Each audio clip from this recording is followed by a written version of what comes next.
Bonjour à tous et bienvenue dans notre émission Sagesse bouddhiste.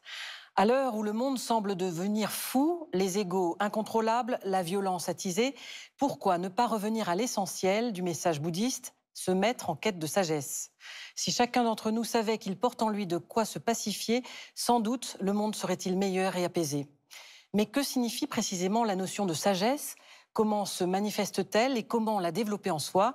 Ce seront autant de questions que nous poserons à notre invité, l'universitaire Marc-Henri Deroche. Nous apprendrons notamment que dans les traditions bouddhistes, la quête de la sagesse s'articule en 3 étapes que nous détaillerons: l'étude, la réflexion et la méditation. Nous avons donc le grand plaisir d'accueillir Marc-Henri Deroche, en provenance du Japon. Bonjour. Bonjour. Vous êtes docteur en études de l'Extrême-Orient de l'École pratique des hautes études. Vous êtes maître de conférences à l'université de Kyoto où vous enseignez la philosophie bouddhique depuis une douzaine d'années. Et c'est donc depuis le Japon que vous écrivez notamment sur le Tibet.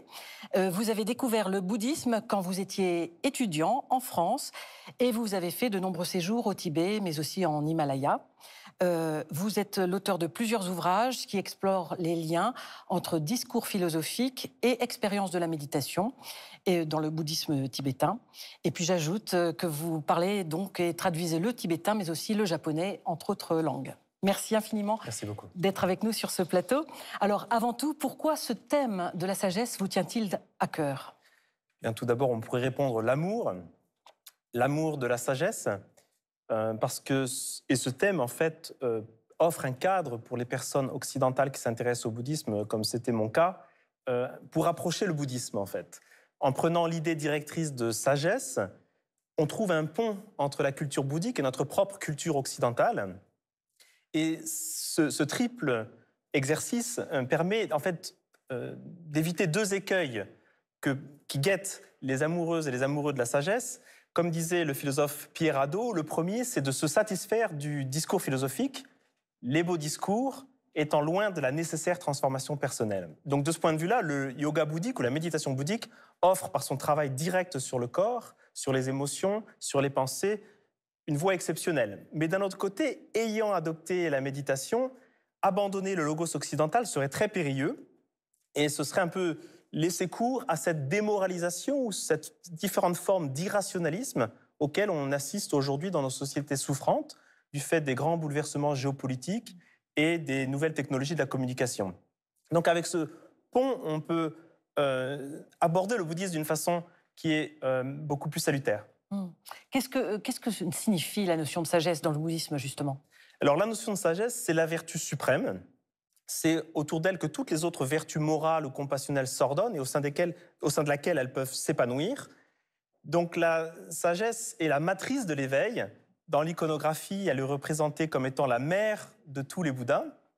Le sanskrit prajna et le tibétain donnent l'idée d'une connaissance supérieure.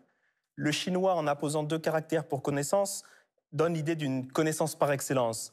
Et bien sûr, notre traduction française de sagesse fait écho à notre héritage occidental de l'amour de la sagesse, la philosophia. La sophia étant la connaissance des principes premiers, mais aussi la connaissance transformatrice de soi-même et du monde. Donc, on a un pont entre nos 2 cultures, et d'ailleurs, historiquement, avec les conquêtes d'Alexandre le Grand et la création des royaumes indo-grecs, des croisements certains. Quelles sont les 3 grandes étapes de la sagesse? Alors, dès les textes anciens, et dans le Grand Véhicule en particulier, on trouve cette idée de la sagesse née de l'étude, ou littéralement de l'écoute, la sagesse née de la réflexion, et enfin la sagesse née de la méditation. Donc on peut dire que ce sont 3 formes du savoir, un développement progressif du savoir, et à notre ère de l'information, c'est intéressant de présenter ce thème de la sorte. On part d'abord d'une information reçue de l'extérieur, d'une source jugée fiable, le Bouddha. Et ensuite, cette information est intériorisée sous la forme d'une connaissance organisée que l'on a en soi, que l'on possède en soi. Et enfin, elle devient incorporée en tant que sagesse qui est indissociable de ce que l'on est. Et au fond, la sagesse ultime, c'est notre vraie nature, c'est la connaissance de notre vraie nature.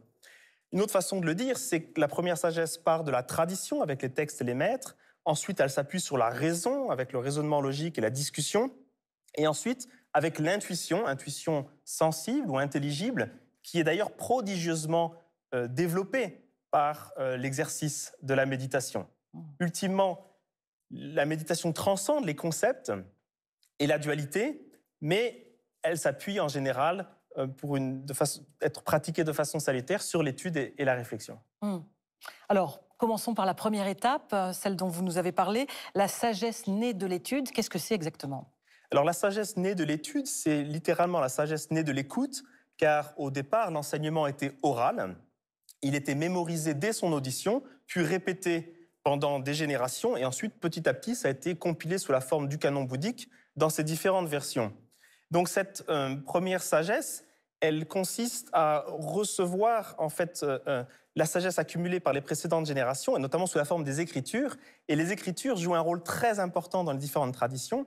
À Kyoto, où je réside, tous les grands temples, notamment zen, ont des petits pavillons dans lesquels sont placées les écritures bouddhiques en langue classique chinoise, le canon bouddhique.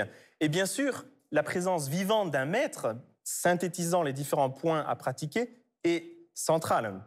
Car dès les périodes anciennes, on trouve des avertissements à ne pas se perdre dans l'océan des textes, des listes et des rituels, et à se consacrer à la question essentielle, la réalité de la souffrance due à l'ignorance et sa cessation possible via précisément la sagesse.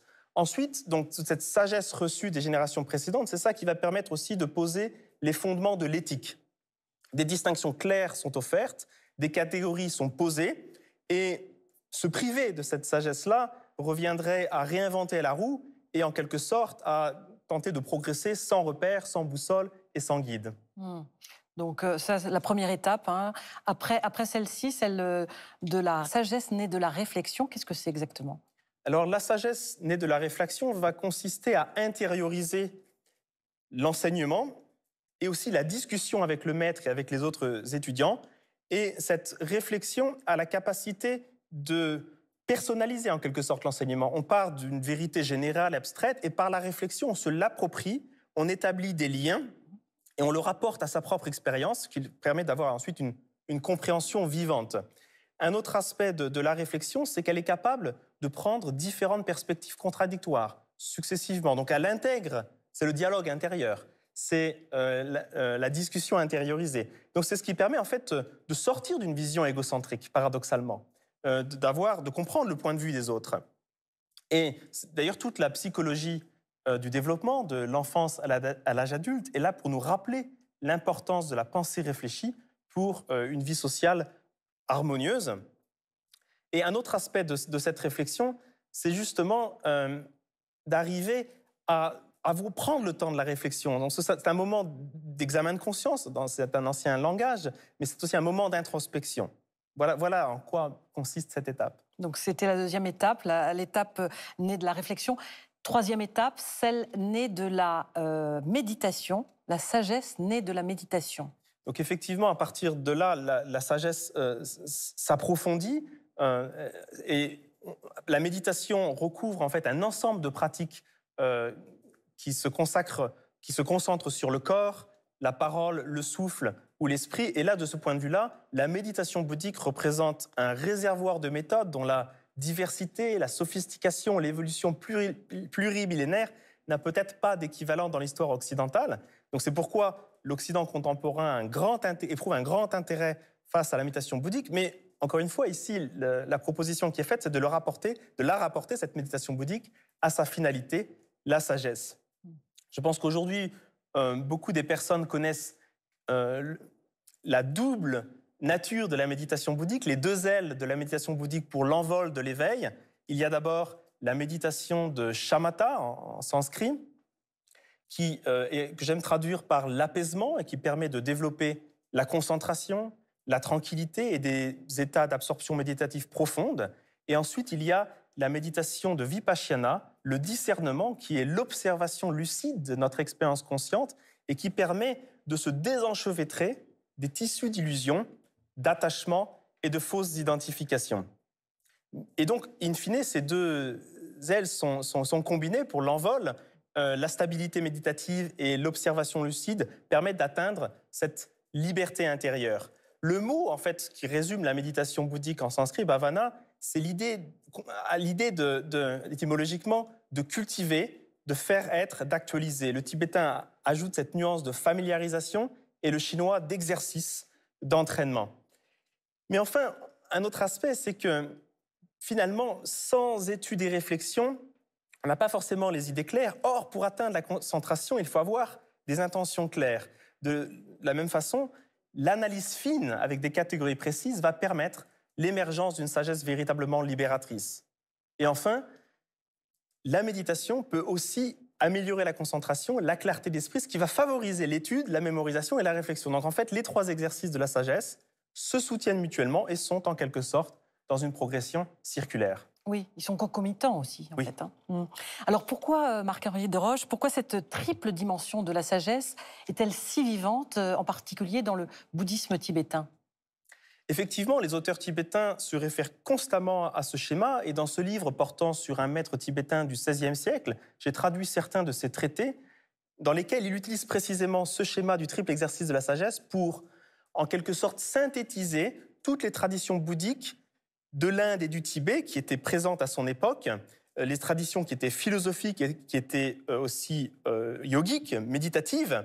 Et évidemment, il les ramène à travers ce triple exercice à leur essence, le cœur de la sagesse étant cette sagesse ou gnose non duelle.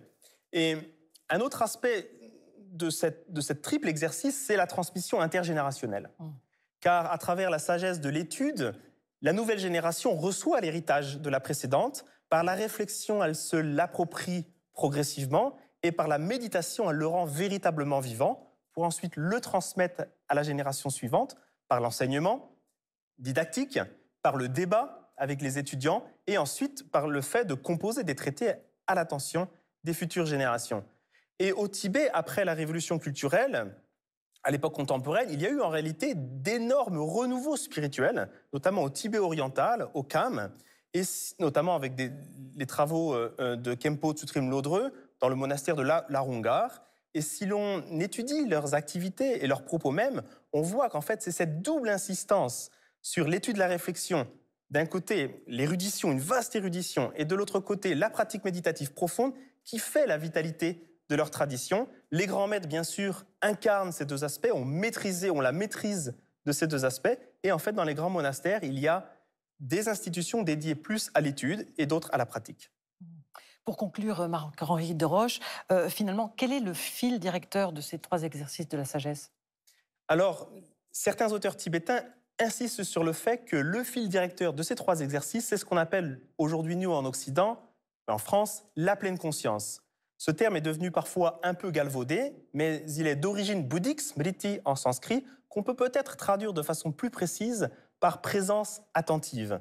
Et dans différents travaux publiés en anglais et dans un livre en français sur lequel je travaille actuellement, j'ai choisi des textes d'un maître tibétain de la lignée du Dzogchen, Jigme Ningpa, qui prend ce thème de la pleine conscience ou de la présence attentive pour montrer d'abord qu'il n'y a pas d'étude, de réflexion, de méditation possible sans pleine conscience, mais il prend ce terme comme la trame qui va de l'exercice de la vigilance à l'éveil, c'est-à-dire de la présence attentive à la pure présence, et cette pure présence qui est in fine cette union de la sagesse et de l'amour, ou on pourrait dire de l'amour de la sagesse. Ce sera le mot de la fin. Merci infiniment, Marc-Henri Desroches, de nous avoir éclairé sur la sagesse dans le bouddhisme tibétain. Merci. Merci. Avant de nous quitter, voici une quête tibétaine de la sagesse, Prajna Rasmi et l'attitude impartiale de Marc-Henri Desroches aux éditions Brépol. Cet ouvrage, né de l'immense travail de recherche et de traduction de notre invité, présente la vie et l'œuvre de l'un des grands maîtres tibétains du XVIe siècle, Prajna Rasmi, qui écrivit l'essence de l'enseignement bouddhique dans une intention unique, au-delà des controverses et des troubles politico-religieux de son époque. Voilà, c'est la fin de notre émission. Merci à tous de l'avoir suivi. Vous pouvez la retrouver sur la plateforme de France.tv. Très bon dimanche à tous et merci. Merci.